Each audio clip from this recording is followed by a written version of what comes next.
Here, Andy. Morning, Melanie. How are you today? Oh, I'm bright and lively, ready to get into God's word. How are you? I'm okay, thank you. Yes, we can tell you're bright and lively. You're glowing again. Oh, it is the sun that shines in Lampeter, you see. Right. It's sunny Always. today, is it? Well, kind of, but it's all right. It's nice and dry and good. The hills are looking green. Right. All ready for harvest? Well, yeah, we're well into harvest season. It's almost over, isn't it, really? Yeah, the farmers are all out with their well, the combines have gone away. They're busy preparing the soil for winter. Get the Yeah, I'm cows and the preparing. sheep in. I'm preparing the sheep for the next year's lambing. Yeah, yeah. And isn't it interesting that with today's readings, that's what the psalm is all about? It's a brilliant psalm for harvest if you were preaching on harvest. But there we are. Well, I'm preaching on the gospel. I don't know about you. I will preaching on the gospel as well. Yeah, I've done my harvests now. All righty ho. So, what are you going to say about the gospel reading? Well, it's an interesting one, isn't it? Because kind of Jesus does the hard work this time, doesn't he? Because he tells us who he's talking to, and he Yeah, tells us the punchline of the application at the end. So yeah, we should at least get our understanding of the passage right, hopefully. yeah, yeah, Yeah. It's written for those, or he's speaking to those who trusted in themselves that they were righteous and regarded yeah, others with contempt. And the punchline is those who exalt themselves will be humbled, those who humble themselves will be exalted. yeah. Something highly offensive to people. But it is actually when you drill down, I mean that sounds great. You go, yeah, wonderful. We don't want people who are cocky. We don't like people who are cocky, especially as Brits. We love the underdog, don't we? We don't like a cocky person. We like the underdog. Um, so it's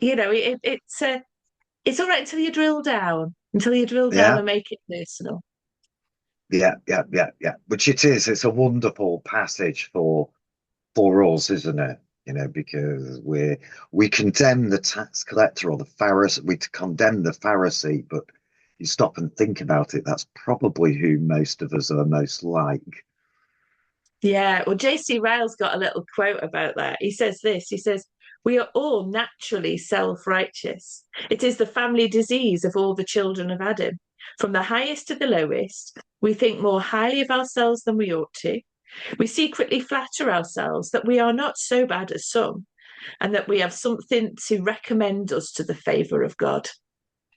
Yeah, Dale Ralph Davis says something quite similar, that he warns about the danger for us with this passage, that the danger is that we sort of think we side with the tax collector, we despise the Pharisee, and yet who are we really like? So Dale Ralph Davis really warns about the danger of this passage, or the warning of this passage for us. And yes, Mm. its offensiveness to us. Yeah, because we do generally like to think better of ourselves. There's a saying, isn't there, that we always think more highly of ourselves than we ought, and we always think worse of others than they deserve. Yeah, yeah. Seems to be our natural inclination, doesn't it? And we want to justify ourselves all the time. Um, Hmm. we and that's really is a sign of our culture today, isn't it? That people justify themselves or excuse themselves because of their particular personal circumstances. It wasn't my fault, it was the fault of blah blah blah, whatever. It's not Mm. me who's the sinner. It's something within me. And I often wonder whether that contributes to the so-called rise of people's belief in the occult, that we're looking for something, someone to blame, and therefore we'll blame the devil, we'll blame the demon, we'll blame whatever. And so we get this rise in interest, shall we say, in the occult. I just Oh, wondered, I don't know about that, but I was just thinking, when it reveals itself when you start to talk about hell.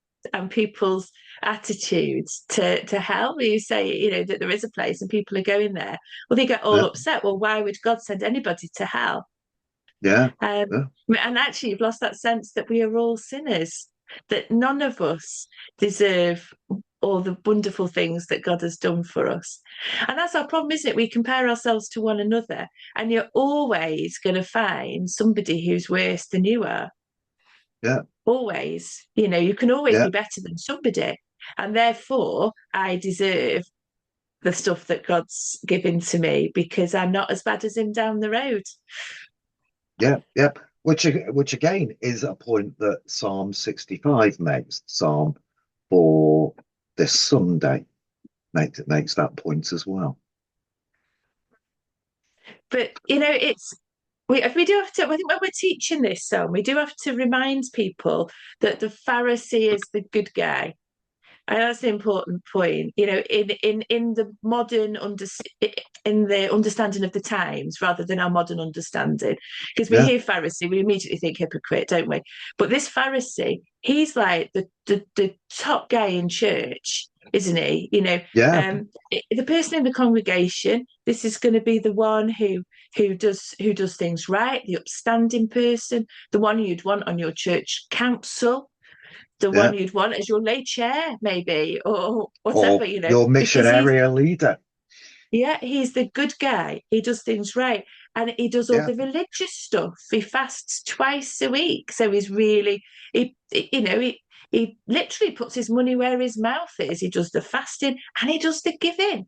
He gives a yeah, tenth of all his income, not just the bits of his income that he's required to give a tenth of. He gives a tenth of everything. Can you imagine if everybody was like this Pharisee in your church? You'd have no more trouble with the ministry share, would you? no, Because you get it everybody paid, would be no giving sweat. their 10%. So Yeah, actually, the Pharisee's the one who you'd want in your congregation. We'd all look up to this guy. In fact, we'd probably feel, oh, I wish I was more like him. In yeah, reality, anyway, yeah, which yeah, is why it's such a shocker when he's the one that Jesus actually says isn't justified at all. But yeah. we can see the problem, can't we, when we contrast him with the tax collector? Because the way they pray is a world away from one another, isn't it? It is, isn't it? That God have mercy on me, a sinner. Total appeal to God, the anguish that he feels. Another thing I found quite interesting was just to compare their attitudes. And so you get the Pharisee, he stands by himself, he's good, he's confident, and you want to say, well, who exactly, Mr. Pharisee, are you praying to? Um, his attitude then towards other people, he's contemptuous. God, I thank you. I'm not like other doers, other people. He wants to prove himself by his works. But then you compare him with the tax collector, who is reverent. He stands at a distance. He's repentant, that beating of the chest, and he ends up righteous, that he's accepted, verse 14, and forgiven. This total contrast in their attitude. And he's really, he's really distraught, isn't he? The beating of the chest. That's something you would more associate with women, and here's a man who's grieving so publicly that he's beating his chest and he's not looking, he won't even look up to God. He's just, his head is down. And I think it was Dale Davis who said, be merciful to me is a bit tame in the translation.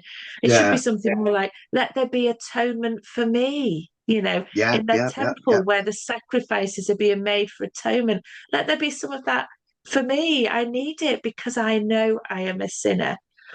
yeah. And that's why the location that this takes place is really important as well. That it takes place in the temple, the place you go to for forgiveness within Judaism, and you make the sacrifices.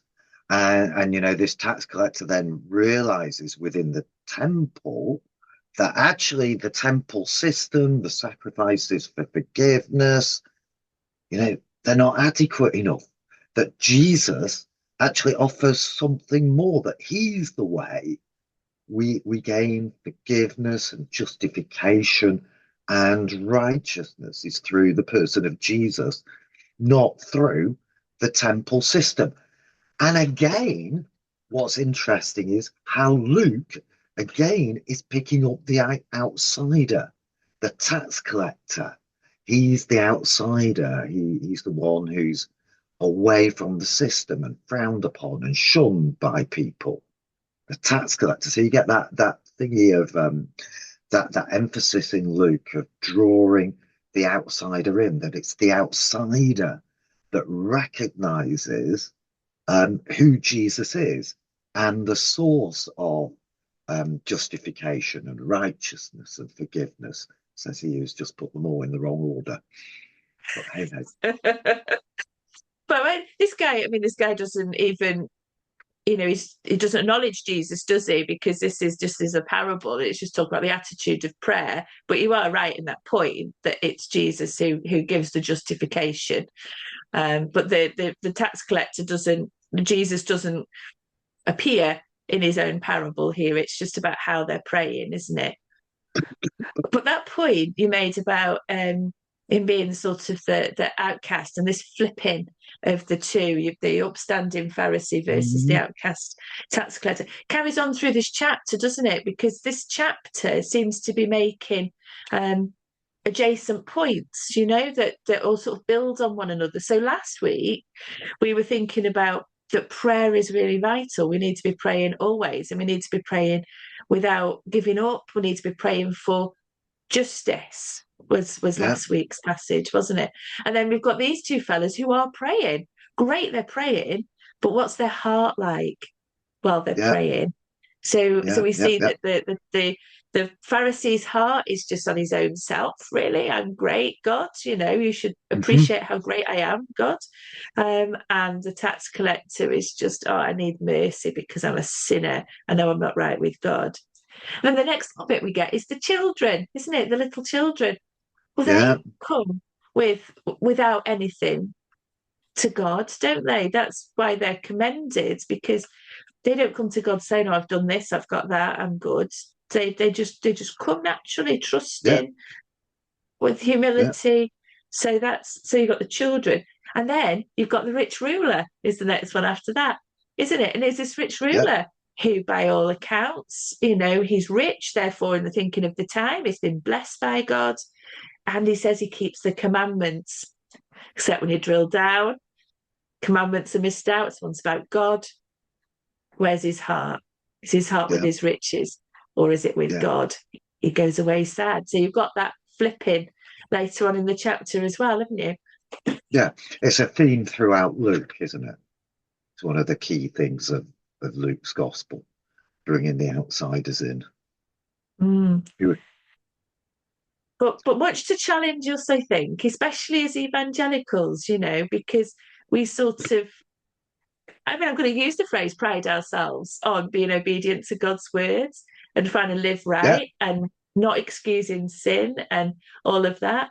Um, yeah. but that can very quickly flip over into looking down on others or thinking too highly of ourselves.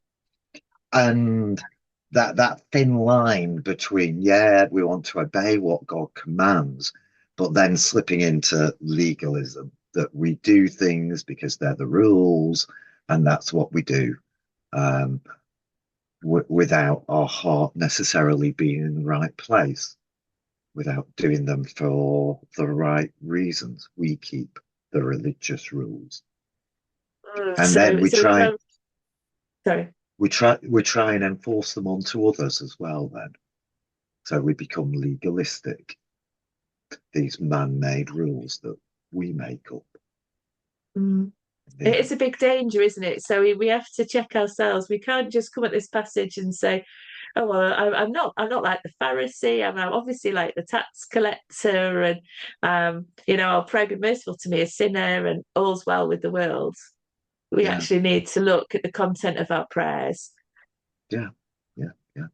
and that everything I have, who I am, is all due to the mercy of God. Yeah, and I deserve none of it. We don't deserve Yeah, heaven. We don't deserve a relationship with God. We don't deserve to be representing him in the public sphere. We yeah, don't deserve any of that.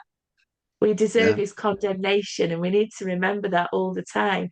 Not because we want to be miserable, but because that's the way to true joy, isn't it?